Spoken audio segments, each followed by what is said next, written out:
Kalau kita lihat dalam surat Az-Zumar di juz 23 surat ayat 42, Allah itu menjelaskan bahwa manusia itu bisa bertemu antara ruh orang yang sudah meninggal dengan ruh orang yang masih hidup.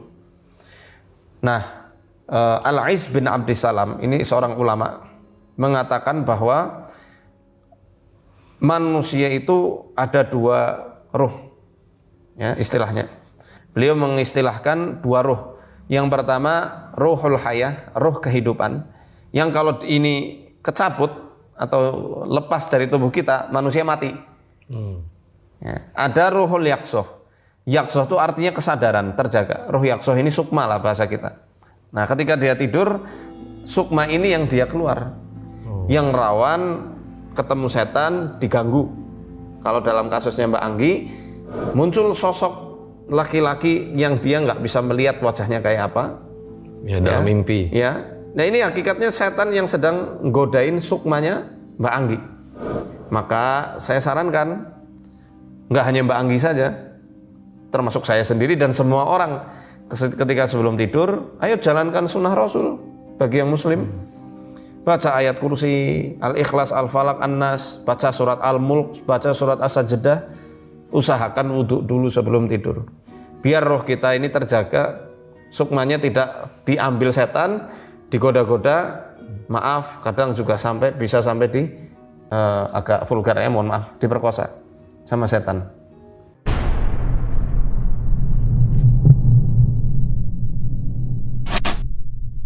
Dia ini kan kalangan elit, Mas, kalangan elitnya bangsa jin.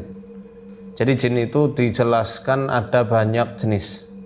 Ada al-arwah yang suka mengganggu anak-anak kecil, bayi, ya. Nah, ada kisah yang nggak jelas dari mana asalnya, dikatakannya Ummu Sibyan. Ummu Sibyan, ya kalau bahasa kita kuntilanak. Mana bahasa Arabnya Ummu Sibyan atau al-arwah. Kemudian ada yang mengatakan Ummar atau Amir, jin yang suka tinggal di ini atap-atap rumah, di loteng, yang ketika hidangan disiapkan, dia turun makan, ikutan makan. Ada jin yang pembangkang, disebutnya marid. Dia jin yang pembangkang, yang durhaka, yang jahat lah. Kelas tingginya lagi namanya ifrit atau afarit. Ada yang disebutnya ifrit nafrit. Ifrit nafrit itu ya ifrit yang benar-benar ifrit. Kenapa disebut ifrit? Dia licik, dia jenius, hanya ifrit, Mas. Jadi ifrit itu nggak mengganggu sembarang manusia. Dia nggak akan mengganggu seseorang kecuali yang dulunya pernah bermitra dengannya atau mengikat dengan suatu ikatan perjanjian khusus. Jadi ifrit nggak akan mengganggu manusia kalau nggak pernah ada perjanjian itu? Iya. Kenapa? Dia lagi nagih nih. Mana perjanjian yang dulu? Walaupun bukan kita yang ngelakuin ya, tapi misalnya nenek moyang gitu. Kan mereka kasih sinyal, Mas. Misalnya, ifrit ini pernah mengadakan perjanjian dengan nenek moyang, dengan leluhur. Otomatis orang yang mau dijadikan penerus kan dikasih sinyal. Mimpi, di antaranya mimpi dinikahin ini. Mimpi dengan pernikahan yang begitu megah adalah suatu tanda bahwa orang itu dipilih untuk menjadi penerus ilmu titisan dari leluhurnya. Ya, ini ilmu sihir. Jadi jangan dikatakan ini karunia Tuhan, ini sihir yang harus diputus. Sihir ini nanti bisa menjadikan orang yang diturunkan untuk menjadi kader atau penerus terbarunya, supaya dia ini bisa mengobati orang lain tanpa belajar, supaya dia bisa meramal, supaya dia bisa menerawang di mana barang yang hilang itu ada sekarang, siapa yang mencuri. Ini kan jadi cenayang, jadi paranormal, jadi dukun. Sedangkan agama kita telah mencela yang namanya paranormal itu. Sihir itu kufur. Itu jadi sinyal-sinyal itu pasti sudah ada, Mas Fajar. Ada yang dengan mimpi ada di suatu altar besar megah dengan taburan-taburan bunga warna-warni yang menyambut dia, penari-penari yang sudah siap menyambut acara seremonial itu di mimpi, Mas. Itu masih mimpi. Ada yang dibikin setengah gila selama sekian bulan dalam ritual upacara tersebut. Dan ini saya pernah menangani sendiri. Di angan dia apa? Dia lagi ada di tengah-tengah samudra lepas. Samudra lepas. Sudah siap disambut. Ya jasadnya ya di sini. Jasadnya ada di alam kita. Tapi ya itu tadi kita membahas ruhul yaksoh. Sukma itu tadi. Yang diambil untuk mengikuti acara seremonial yang super megah itu, baru nanti dikasih macam-macam ya. Ada dikasih mahkota, ada yang dikasih tusuk konde. Kok saya jadi... Ya, ada yang dikasih. Saya jadi merinding bukan karena hantunya Pak Ustadz ya. Dulu pernah ada narasumber saya itu kayak gini. Jadi jasadnya di sini. Tapi selama dia nggak merasa itu 17 tahun ya. Selama 17 tahun itu, Subhanallah. Dia seperti orang linglung gitu. Kalau kita lihat di fisiknya gitu. Tapi dia itu merasa kalau dia itu lagi kerja gitu. Perempuan atau laki? Laki. Oh laki-laki. Dia lagi kerja gitu. Ya asik kerja aja di sana gitu. Nah tahu-tahu ketika balik ya masih ketika dia, gue lupa SMP apa SD gitu. Masih ingetnya tuh ketika dia masih sekolah gitu. Nah, iya memang kayak begitu. Sukmanya tuh berarti Pak Ustadz. Saya pernah bisa nangani. jadi gitu ya. Memang iya, memang itu. Ruhul yaksohnya yang diambil. Ya ini kan pakai ikatan sihir mas. Ruhul yaksoh nggak bisa diambil-ambil setan gitu aja. Kecuali ada ikatan sihir. Karena dalam beberapa kitab tafsir dikatakan bahwa jin yang berhasil membuat manusia meminta tolong kepada mereka, ini punya kasta yang tinggi di bangsa mereka, punya kedudukan. Jadi followernya nambah nih, popularitasnya makin naik. Karena dia berhasil membuat manusia minta tolong, meminta perlindungan kepada mereka. Istilahnya menggunakan jasa mereka. Itu suatu kebanggaan yang luar biasa. Jadi ketika tidak ada lagi yang meminta tolong ke mereka, apalagi ngasih sesajen ke mereka, ya pasti akan diteror. Wujud dari apa yang Allah firmankan, wa annahu kana rijalun minal insi ya'uduna birijalin minal jinni fazaduhum rahaqa. Ada bangsa manusia yang minta tolong atau minta perlindungan kepada bangsa jin, bertambahlah dosanya. Rohako ini kalau dalam bahasa Arab disebut ada 3 makna. Ditambah ketakutannya, ditambah paniknya, dan ditambah terornya. Ketika nggak minta perlindungan lagi, pasti diteror terus sama ifrit-ifrit ini. Ya. Kalau sinyal banyak mas, ya kalau kita bahas sinyal itu banyak, nggak mesti lewat mimpi. Oke. Nah, kalau untuk mengatasi jin ifrit itu gimana Pak Ustadz? Untuk menghadapi ifrit, ini spesies ifrit ya gitu ya, jenis ifrit. Itu ada satu doa khusus dari Rasulullah yang diajarkan malaikat Jibril. Doanya begini. Mungkin teman-teman bisa menyimak ya.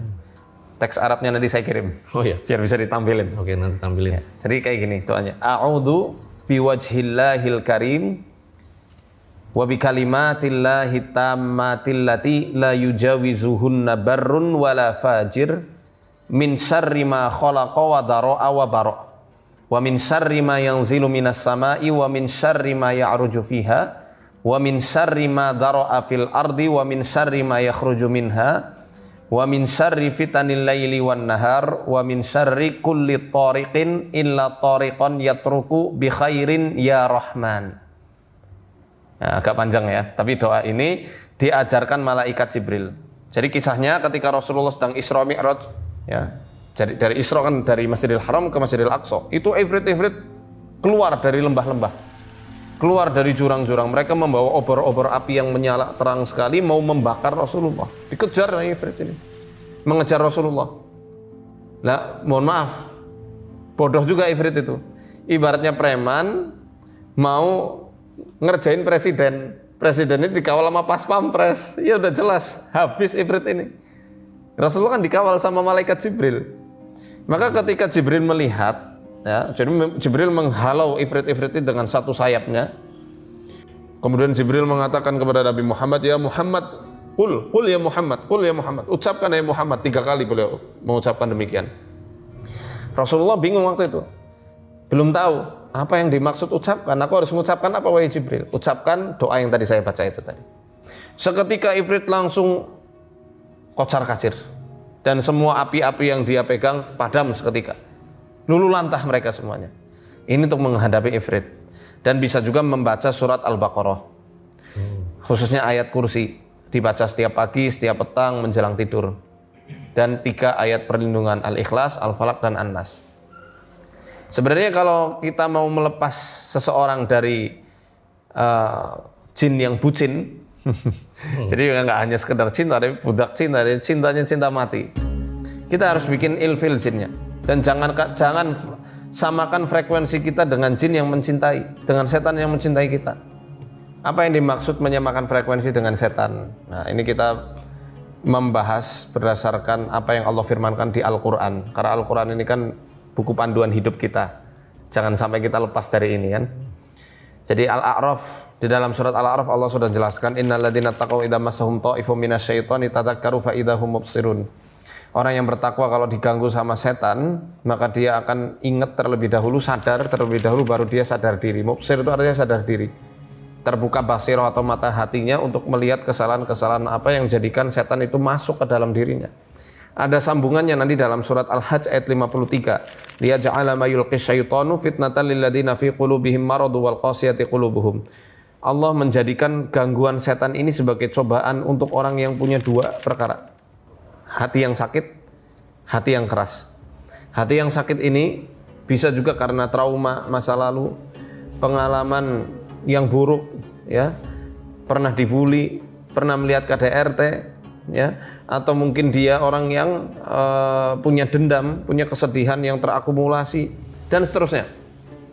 Dan hati yang keras yang nggak mau sadar bahwa dirinya itu sedang bermasalah dan menganggap dirinya normal-normal saja. Seperti maaf, orang yang memiliki penyimpangan seksual, dia katakan aku normal-normal aja, yaitu hati ya sudah keras, nggak mau move on dari ketidakberesannya dia itu. Harusnya kalau dia sadar itu bermasalah, ya minimal dia punya sadar dulu deh. Nanti akan Allah berikan pertolongan supaya dia bisa sadar diri. Nah, setan ini selalu membuat gelombang otak manusia dan juga keinginan hasratnya itu kepada apa yang diridhoi oleh setan. Jauh dari syariat Islam, nggak sholat 5 waktu, masih menyimpan dendam, kedengkian, kesedihan, trauma masa lalu yang dia nggak bisa maafkan orang lain, nggak bisa maafkan dirinya sendiri, dan nggak bisa berdamai dengan keadaan. Itu yang jadikan jin bucin ini terus-menerus nempel. Dan kebanyakan orang yang dicintai sama jin bucin ini, yang sudah lama ngikutin dia, adalah orang-orang yang mohon maaf, nggak menemukan sosok manusia yang bisa dijadikan panduannya. Karena apa? Dia merasa dirinya selalu dikucilkan oleh orang-orang yang di sekitarnya. Dan separah-parahnya, sejahat-jahatnya jin, dia tetap bisa dihancurkan makarnya ketika dia itu adalah jin yang sifatnya eksternal, bukan dari perangkat hidup manusia. Emang perangkat hidup manusia ada jinnya? Ada. Dia yang namanya jin korin, yang mengalir bersama darah. Inna syaitana yajri min ibni Adam majrad dam. Sesungguhnya setan itu berjalan di tubuh manusia melalui pembuluh darahnya. Itu korin. Korin punya pasukan, namanya pasukan setan wasawis, setan waswas, yang sukanya tinggal di kolbu manusia, di dada manusia. Kalau manusia ingat sama Allah, dia bersembunyi dia menyelinap. Tapi kalau lagi lalai, dia yang akan menguasai dan mengontrol hatinya, setan waswas itu. Nah, korin ini ya yang sebandel-bandelnya setan yang nggak mempan di ruqyah. Ya, saya katakan ada setan yang nggak mempan di ruqyah, ada setan korin. Setan korin mau di ruqyah ribuan kali pun, mau di ruqyah sama syekh terkenal yang ada di dunia ini pun nggak bakal bisa lepas karena dia perangkat hidup manusia. Yang memang sudah ada ya. Maka Rasulullah SAW sudah jelas, tidak ada seorang di antara kalian kecuali telah Allah wakilkan jin korin untuk mendampingi hidupnya. Apakah demikian dengan engkau wahai Rasul? Betul, aku juga ada korinnya. Tetapi Allah sudah menolongku supaya korin ini tunduk. Dia masuk Islam dan tidak menyuruhku kecuali pada kebaikan. Nah, ini mukjizatnya Rasulullah. Orang selain Rasul tidak ada. Korinnya semua kafir. Korinnya semua menggiring manusia itu bermaksiat kepada Tuhannya. Nah, korin yang nggak bisa lepas. Termasuk saya pun, karena saya nggak ada jaminan nggak diganggu setan. Semua orang itu punya potensi untuk diganggu oleh setan. Orang yang alim diganggunya dengan cara yang halus. Orang yang nggak alim diganggunya dengan cara yang tersendiri. Jadi masing-masing ada tingkatan-tingkatan level-level setan yang berbeda dalam menggodanya, Mas.